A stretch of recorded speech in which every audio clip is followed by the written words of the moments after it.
Have you been misunderstood before?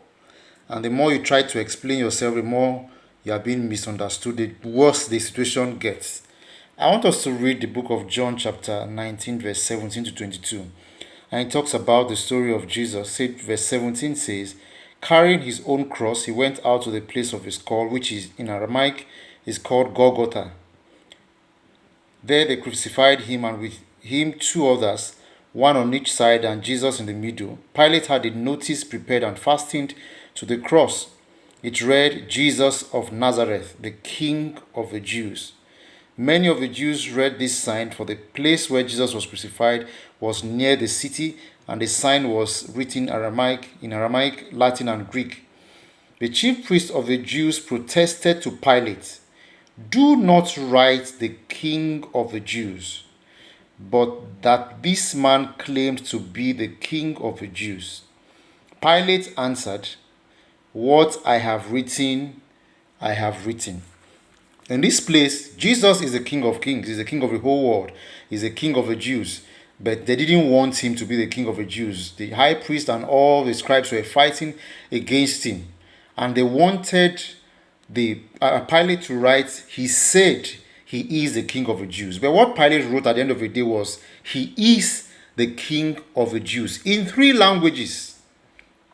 And I want us to understand that it didn't just happen. If such an information is given in three languages, it meant that God wanted it that way. He is the King of the Jews. He is the King of the whole world. He's the King of Kings. Now, going to the concept of misunderstanding, misconception, and misrepresentation. You may be doing something, or you're in a particular position right now where you are totally misunderstood.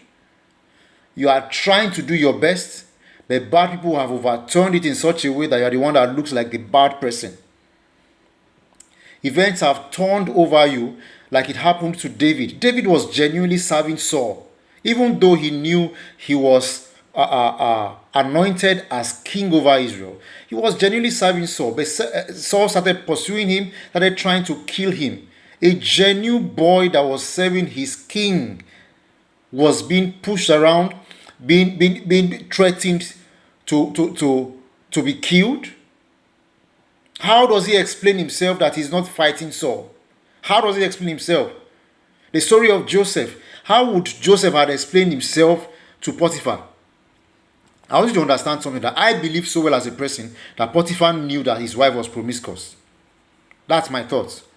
So it's not that Potiphar really didn't know, but he couldn't bear the shame to now say that Joseph was right and the wife was wrong. How would Joseph explain himself? And he was thrown into prison because he was the whole issue was misinterpreted, and the whole issue was not something he could explain.